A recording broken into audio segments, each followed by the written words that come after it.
Hello and welcome to the Vine Life Podcast. I'm Tony Clark, your host. My special guest today is Nancy Jones. Now, Nancy is the wife of the legendary George Jones. Now, today we'll discuss the release of the new album, George Jones, The Lost Nashville Sessions, released by Cowboys and Indians. Now, this album is set to release in, I believe, tomorrow, November 15th, if my calendar is correct here. It will feature tracks originally recorded by George in the 1970s for radio airplay. Now, these recordings have been expertly enhanced for 21st century standards. We'll also discuss her new book, Playin Possum, My Memories of George Jones, and that book is currently available on Amazon and Kindle as well. Now, more information about Nancy, about George, you can go to the website, which is georgejonesofficial.com, and they've got a link to the various Facebook and all of those good social media sites. But Nancy, I can't tell you how much of an honor it is to have you on the program today. Wow, you are so sweet. Thank you, Tony. I'm excited to be here and to talk about the album and also the book. And if anybody wants to ask a question or you want to ask me about that book, like I said, I didn't sugarcoat anything. I just came out with it the way it should be and the way the fans deserve to know how hard it was to really get all these demons out of George. And you know, I got one out. I thought, man, this is great. This is easy. Well, there was a bunch of more in there. But they're all gone. They left in 1999, and I got 13, 14 good years with George, and that was what I was working so hard for. But I had to start with when I did die from COVID, and so that's how the book got started.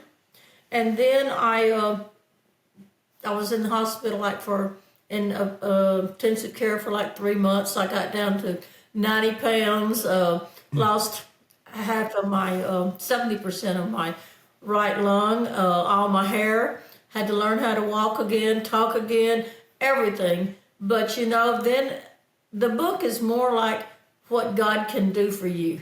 And I can tell you that he did a lot for me and he did a lot for George. And that's why that I wrote this book. And like I said, didn't sugarcoat it. I wrote it and to tell how and God walked me through this whole process that I was in, the whole adventure. And they can walk it with me. If they get this book, you can see what I went through, what George went through. And maybe I should have named it like George's book, I Live to Tell It All.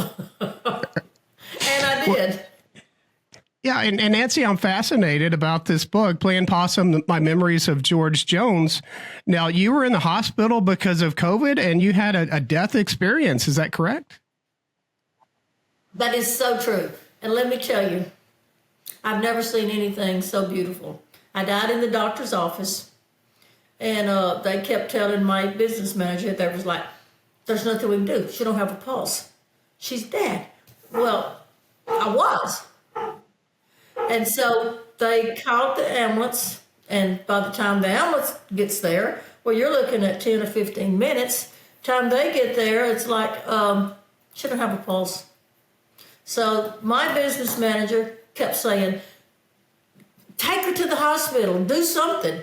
They said, well, we can't, she's passed. And I'm like, and all of a sudden, they was taking me in the elevator, and Kirk said, I started screaming that I don't want to go to the hospital. I don't want to go to the hospital.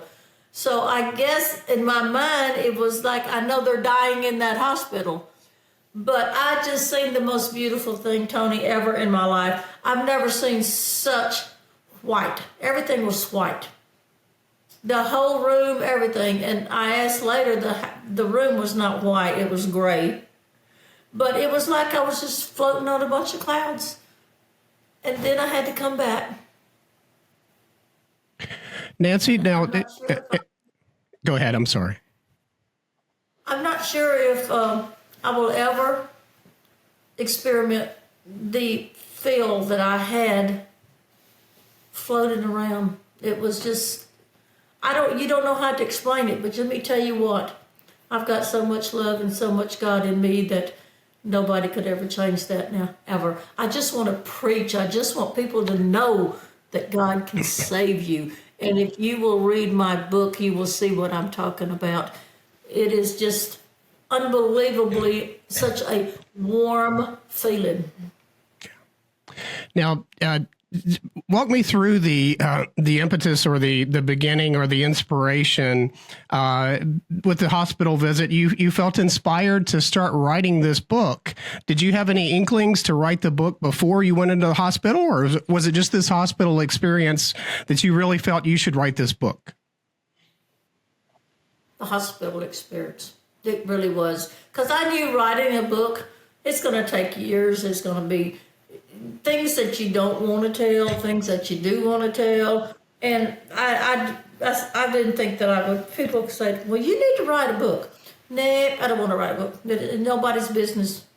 But then when I was in the hospital, and I kept thinking, I did die. And God brought me back. So he wanted me to write the book.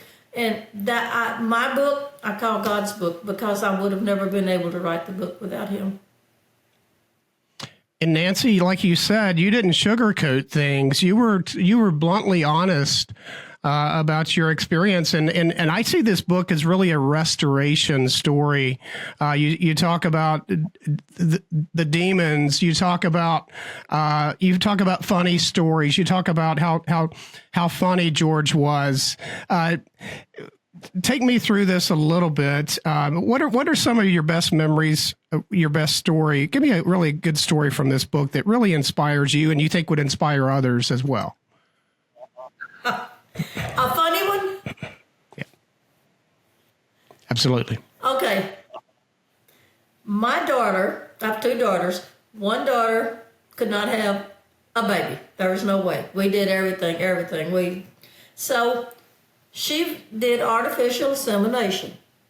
So George was doing an interview one day, and I was like in the bedroom, and he was in his little room where everybody went when they wanted to do interviews. So I was listening. And for some reason, I had no business listening, but I'm glad I did, because the guy said, how many grandkids you got, George? He told him. How many kids you got, George? He told him. He said, now I got a daughter that can't have any kids, but she did incest. And when she did incest, her and her husband ended up with a little girl. I come running in there like, George, what are you saying? And he said, he wanted to know if Sherry did incest. I said, no, he did not. You said that. I said, do you know what incest is? What Sherry and Kirk did, it cost $25,000. I said, Incest means you had sex with your daddy, sex with your brother, sex with your uncle. He went, oh no, she never did nothing like that. I mean, that was the funniest thing ever. And after that, it took me a while to get him to do an interview again, because he was so innocent about that. He had no idea what he was saying. Well, that's definitely a humorous story there. And again, you were brutally honest in this book. I certainly appreciate that.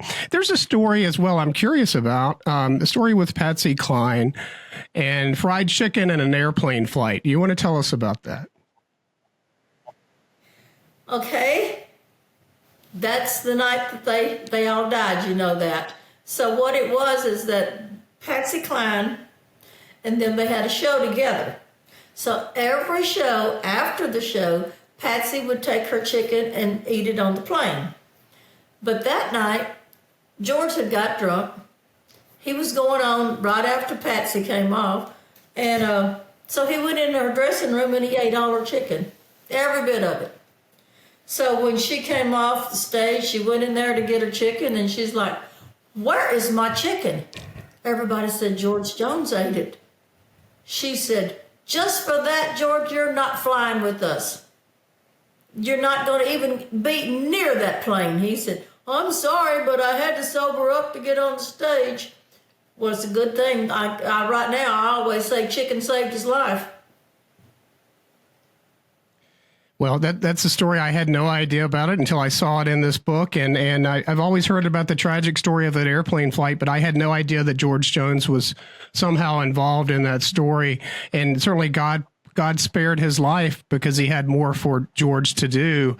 And, in the book, it talks about how the restoration of his life, God used you as an instrument to restore him and get him off of drugs and alcohol. So it's such an amazing story there. And thinking back to George, what's one of the most things that you miss about him? Well, I couldn't even start to count it, everything. I miss everything. Make me cry. I miss his craziness, his being bashful, his just the riding around we did every single day. He would put music on and we would ride and he would sing and listen and laugh and those kind of things. I mean, it's just, you can't replace that ever. Well, again, a very touching story, a touching life as well that you had with your husband, and great memories. What do you want? What do you want? Is there one thing that you want folks to come away with after they read this book? Definitely come away with know that whatever problems you're having, and trust me, in this world today, you're having a bunch of them. But believe in the good Lord, and he's going to walk you right through it. And that's exactly what he did with me. He took me by my hand and walked me right through all of it. And I wouldn't be here today if it wasn't for him. And that's what I want people to know. Read this book and give your heart, your body, your soul to the good Lord. And you'll see things will start to change. Amen. That's a great true story, and thank you for that, Nancy. Let's segue a little bit, Nancy, and let's go to the Lost Nashville Sessions. The process of finding these old radio recordings, and then the decision to make them updated to 21st century standards. Let me ask you this question: how were they found? What was that process? There was a guy that feels like he knew they would throw them away once they were done. And Scotty Moore, with Elvis, Scotty had found a bunch of them. And then he talked to Dwayne with the Oak Ridge Boys about it, and Paul Martin. And Paul called me after George died and said, we found all these old things, and we don't even know if they're worth saving because it was on the reel-to-reel. So, that dry rots, that's really, unless it's stored just right. And he said, can we go ahead and try to restore this? Would you be okay with that? Well, it was in 2013 when he called me, and I'm like, whatever y'all do. I'm not worried about it. Dwayne, I know Dwayne really good, and if you think you can do it, let's do it. Never heard back from him until this year. And then he sent, I got the CD, and I'm like, man, this is great. If people have not, they're going to say, I've heard these songs. You have, but you never heard him sing this way. Because he didn't have to stop and let Billy Sherrill or somebody, an engineer, to punch in this and punch in that and stop the session pickers. That way, you're tired, you're not really putting everything you've got into a song. But with this, there was no stopping. He would just sing the song out straight, working hard so he could get some airplay. But they were all for radio, and there was no stopping to it. So that's what these fans are going to feel. They're going to feel George Jones pouring his heart out in these songs. I was reading an interview from Paul Martin about these recordings and the touch-ups and the backing vocals and the new instrumentals, and he says he didn't touch his voice. And you can listen to the songs, the two songs I've been able to listen to, great instrumentals, great backing vocals at certain points, but this is all George's voice. And you can tell that as a fan that it's actually his voice, because a lot of old recordings that they touch up, they put AI or something on the singer's voice. It doesn't sound like them, but this is George Jones. This is his voice. Right, and that's what I love about it, because you feel George Jones in these songs. And all that Martin did was just bring it up to the 21st century. But like he said, he did not touch George's voice. And that's what's so amazing about it. And that's what the fans are going to love. And they're going to feel that man, what he felt singing this song and enjoying himself, not in a studio being punched in and punched out and do this and do that. No, this is George. Nancy, what type of feedback have you gotten? Have you gotten feedback from folks that he knew, folks that were fans, positive feedback? What are you hearing back from what's been released so far? I haven't got anything bad. It's like I've heard this song before, but like I said, I haven't heard it sung this way. So those are the kind of feedback that I'm getting. I'm not getting anything like, well, what did he do that for? Or what'd she do that for? What is she doing trying to put out another album? And is it really honestly George? Well, let me tell you, honey, it's honestly George, and you will love it. Absolutely. Especially fans will love it. And, you know, I know that some of the older music, some of the older musicians, a lot of the younger college-age kids are rediscovering music sometimes that has been put on the back burner for many years. My wife and I collect old vinyl albums. And when we used to collect them after we got married 10, 11 years ago, you could find a classic vinyl album for like $1. And now that same album is like $5 to $20. And that's because so many of the college age kids are buying them up. They're getting into the old music again. But for some of George's newer, younger fans, if you were trying to encourage them to start listening to a certain album from George, where would they start? I think, God, that's hard, because I think every album George ever did was wonderful. But I was going to tell you that this album is going to be on vinyl. Vinyl's coming out on this one. So that's... And you know, the college kids love the vinyl. And I do too, but I think Wine Colored Roses was an absolute wonderful album, if you remember that one. But I can't hardly think of any bad albums that George did. Even in the gospel department, he did good. So it's hard to pick one, but maybe I'm just a George Jones fan. How's that? Good enough. I just love his music, the way he sings, the way he phrases things. There's nothing about his singing that is shabby. I think if some of these new kids would just go and listen to him, they would be hooked. Absolutely, they will. And again, why don't they start with George Jones, the Lost Nashville Sessions? And again, I didn't realize that, but you can buy that now in vinyl. And I think the release date is tomorrow, November 15th. So certainly go to the website, check that out. And I'll provide all of the links below the videos as well. But Nancy, I'm curious, when you first heard one of the remasters of some of these songs, what type of emotions went through you? Sad and happy, both.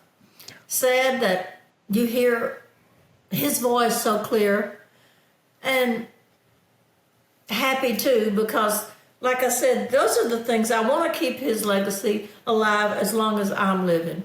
And I think that this right here, this album is going to help with his legacy. I think it's going to introduce a lot of people to country music. And I know how much George loved country music, and I think he would be so proud of it. You know, I listen to some of the younger country artists, and I'm talking younger, 40s, 50s, and even much younger in their 20s, and such an inspiration that George Jones is to them. And you can hear them almost kind of phrasing the same lyrics the way he would phrase them. So you see the influence in some of the younger artists. But what a what a legacy that he left to those up and coming artists. Well, I said, I've never met this guy, but I heard him sing the other day a George Jones song, which was Post Malone.